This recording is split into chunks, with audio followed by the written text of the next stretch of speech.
Dans cette vidéo, je vais vous présenter un exercice préparatoire qui vous servira à terme à jouer un morceau très connu de Jean-Sébastien Bach, un des plus beaux à mon sens. On verra ça un peu plus loin dans la vidéo. Cet exercice préparatoire, je l'ai composé. Si vous êtes débutant, il vous servira d'exercice pour mettre le pied à l'étrier pour votre coordination des mains. Si vous êtes un peu plus avancé, il pourra vous servir d'échauffement et voilà, de préparation pour un peu comprendre la grille d'accords, l'enchaînement d'accords du morceau. Je vous joue l'exercice.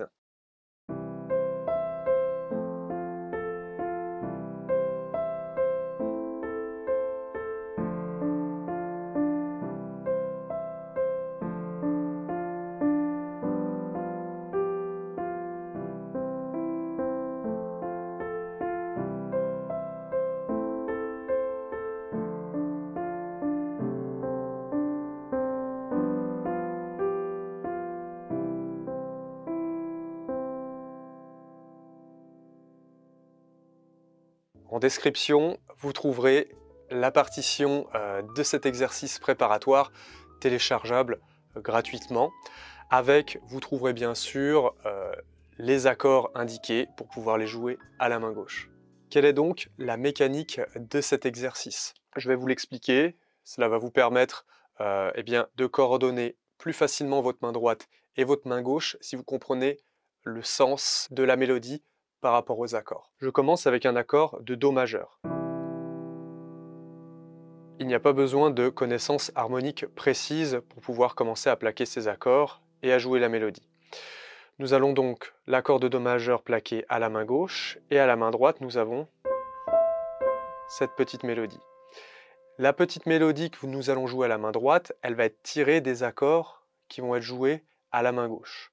Et donc, lorsque je joue mon accord de Do à la main gauche, eh bien je vais jouer la note principale de l'accord au début, ce qu'on appelle la fondamentale, que je joue un temps après, et puis après je vais aller sur la deuxième note de l'accord, la tierce. Ici le Mi, dans l'accord de Do majeur. Et en fait on va garder cette dynamique. On va jouer la fondamentale de notre accord et la tierce de notre accord à la main droite, à contretemps de ce que l'on fait à la main gauche. Par exemple avec l'accord de Fa majeur ici présent, je vais jouer l'accord à la main gauche, puis le temps suivant, je vais jouer la note de Fa et la note de La. Puis après, je reviens à l'accord de Do majeur et je reste sur cette même dynamique. À la main droite, je vais jouer la note de Do et la note de Mi, donc c'est-à-dire fondamentale tierce. Première note, deuxième note de l'accord. Ça va être la même chose avec l'accord de La mineur.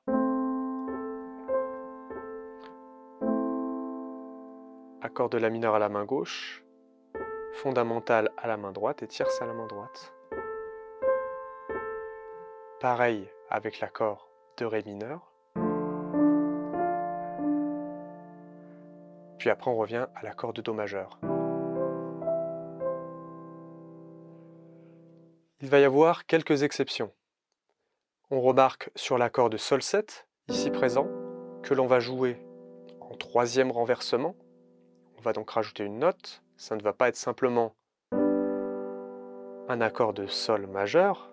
On va rajouter cette quatrième note, appelée la septième mineure.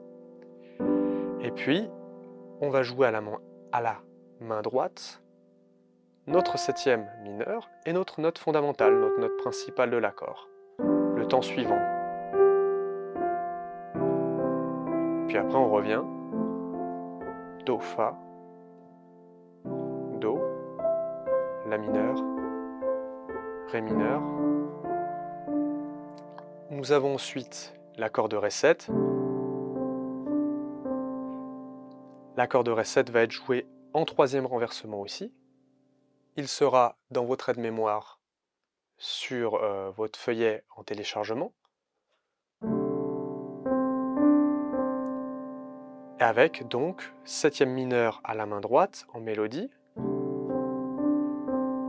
Et pareil pour le Sol 7 qui suit, troisième renversement. avec septième mineur à la main droite et fondamental à la main droite, pareil, de cette manière.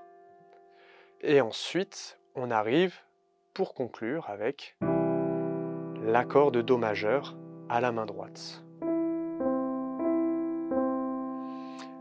On va faire un petit changement pour la dernière mesure, parce que je vais jouer mon accord, et en même temps je vais jouer la mélodie à la main droite. Et je vais commencer cette mélodie avec la deuxième note de l'accord, appelée la tierce majeure, et après on fait ce dernier petit balancement. La grille d'accords sur laquelle est tiré cet exercice, eh bien c'est la grille d'accords de Jésus, que ma joie demeure, de Jean-Sébastien Bach.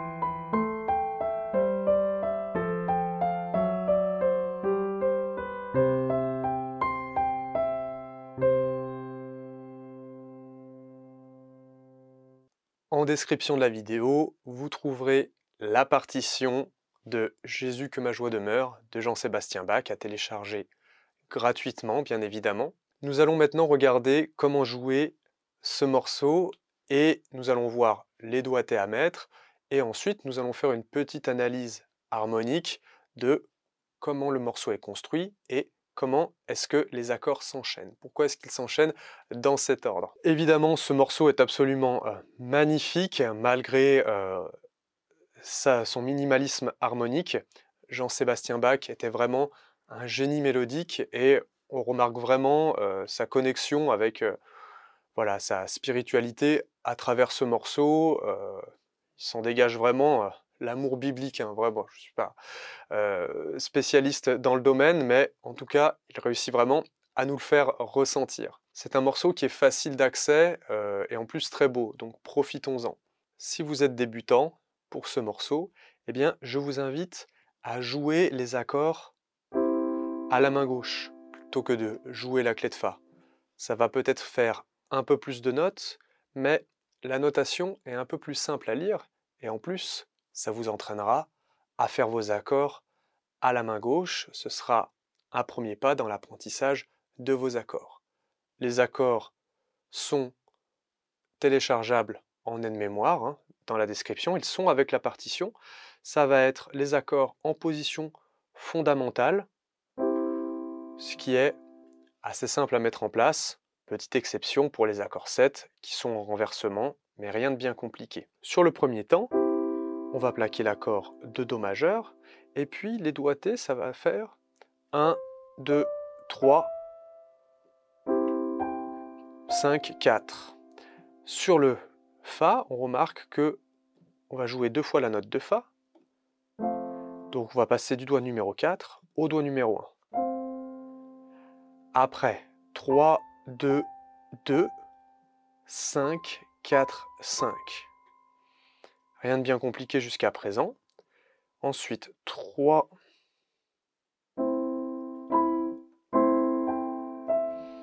1, 2, 3, 1, 2, 3, 2, 1, 3. Alors, après le Ré mineur, on va remarquer un petit changement. Ça va faire 1, 2, 3 au niveau des doigtés. Après, 2, 1, un passage du pouce. 3, 2, 3, 1. Après, un passage du pouce. 2, 3, 4. Et après, 1. Avec le pouce comme ceci. Ensuite, on va avoir ce mouvement. 2, mesure 5. 2, 3, 5, 4. 2, 3, 5, 4. Mesure 5. Et sur le Fa, on va placer le troisième renversement de l'accord de Sol 7. Ok. Le Fa est à la basse. On prend des libertés par rapport à l'original sur la façon dont on plaque les accords à la main gauche, mais c'est fait pour simplifier le processus d'apprentissage. Ça vous permet de commencer à jouer quelque chose en vous familiarisant avec les accords. Évidemment, Jean-Sébastien Bach, il n'a pas mis un seul 7 dans cette position, en réalité il l'a mise en position fondamentale et il a réparti les notes d'une autre façon sur son accompagnement à la main gauche, et puis même au pédalier, parce qu'il jouait de l'orgue et il avait un autre clavier qu'il faisait avec les pieds. Mais pour des raisons de simplification, on va le jouer comme ça. Ne ragez pas trop dans les commentaires, les puristes. Je vous vois. On va le jouer en troisième renversement. Et ensuite, on va avoir donc 5, 4, 3, 4. Quatrième doigt à la main gauche. Et après, on va revenir avec le premier doigt sur la note de Do, mesure 5. Et puis on arrive mesure 6. Ça va être le motif similaire au motif du début. Donc 3, 5, 4, 4. Un petit décrochage, 3, 5. Comme si 3, 5, 4, 4. 3, 2, 2, 5, 4, 5, 3, 2, 1.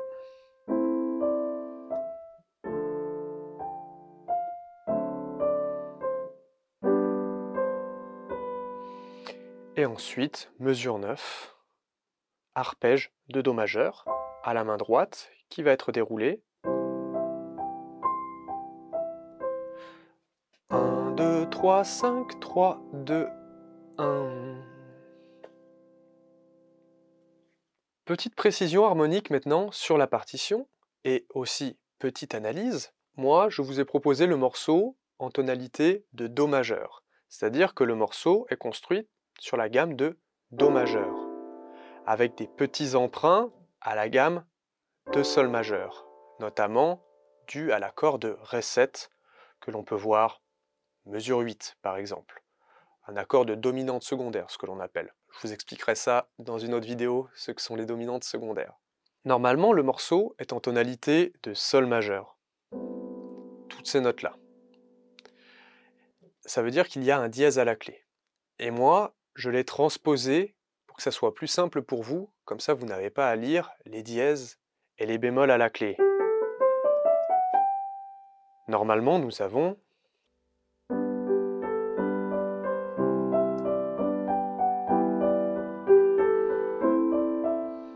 etc., etc.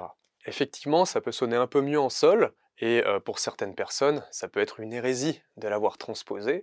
C'était quand même des choses qui se faisaient à l'époque aussi, de transposer, donc c'est pas forcément un problème. Et puis si on veut s'adapter à la tessiture vocale de l'utilisateur, à la hauteur des cordes vocales voilà, du chanteur, parce qu'il y a des paroles normalement sur cette chanson, eh bien il est bon ton aussi de transposer. Donc ce n'est pas tant une hérésie que cela. Regardons un peu maintenant la grille d'accords. Le premier accord est un accord de Do majeur.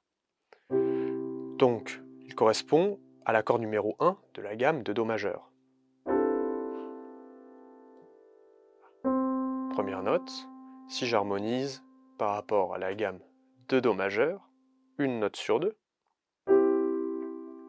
accord de Do majeur. Ensuite, l'accord de Fa majeur qui arrive à la fin de la première mesure.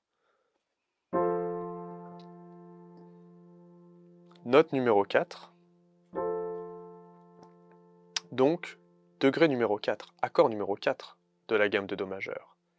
Et après, on revient sur l'accord de Do majeur. Nous avons donc une cadence 1, 4.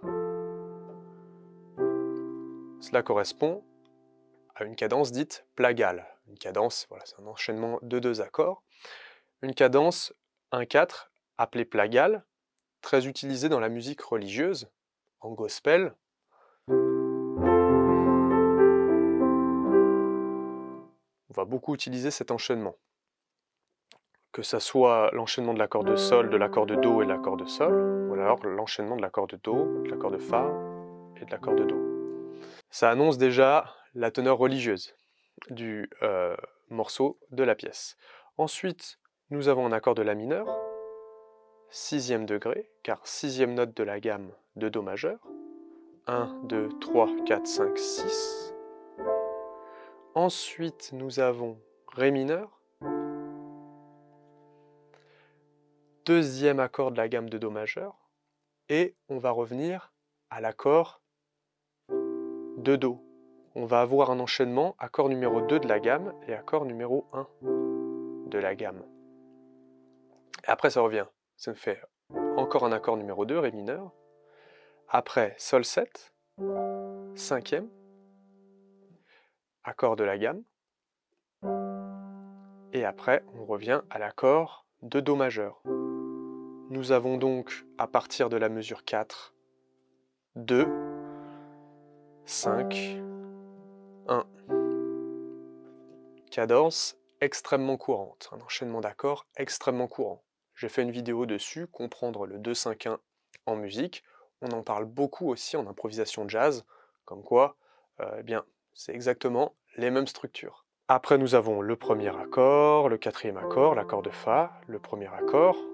On a la fin de la mesure 5 et au début de la mesure 6. Ensuite, l'accord de La mineur, 6e degré, 2e degré. Ensuite, avec l'accord de Ré mineur, on est mesure 7. Après, cet accord de Ré mineur se transforme en Ré 7.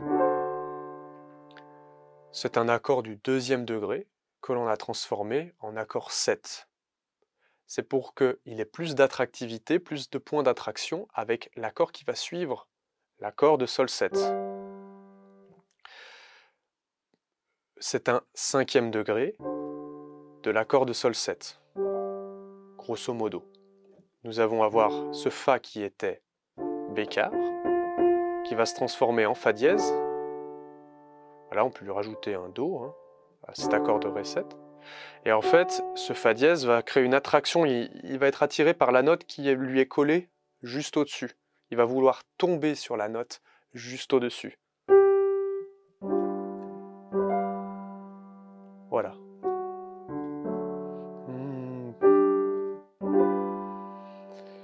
Et donc, après, on revient à l'accord de Do, on conclut 5-1.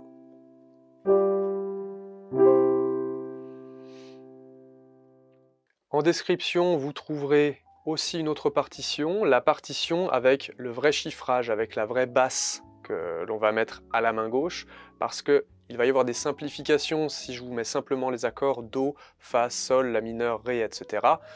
Le morceau est simplifié, c'est bien de mettre la vraie basse, ça c'est la version un peu plus avancée, comme ça vous pourrez la travailler chez vous. Si vous souhaitez me montrer, eh bien, ce que vous avez fait sur ce morceau, si vous avez pu travailler ce morceau, si vous avez pu l'apprendre, si vous avez pu travailler l'exercice associé, voilà, que je vous ai composé pour bien travailler la grille, eh bien sachez que vous pouvez mettre vos réalisations, filmer avec ce que vous pouvez, votre téléphone, votre caméscope cassette, sur le groupe Facebook Harmonie et Piano, le groupe Facebook public, et comme ça, eh bien, vous pourrez voir ce qu'ont fait les autres, vous pourrez discuter de vos difficultés au piano sur ce groupe et vos difficultés sur la pièce, sur ce groupe, ça permet d'interagir. Le lien du groupe Facebook est lui aussi en description. J'espère que cette vidéo elle vous aura plu. Si vous voulez en savoir plus, par exemple, sur les 2-5-1 que l'on a évoqués au cours de cette vidéo, eh bien, je vous encourage à cliquer ici. Salut à tous!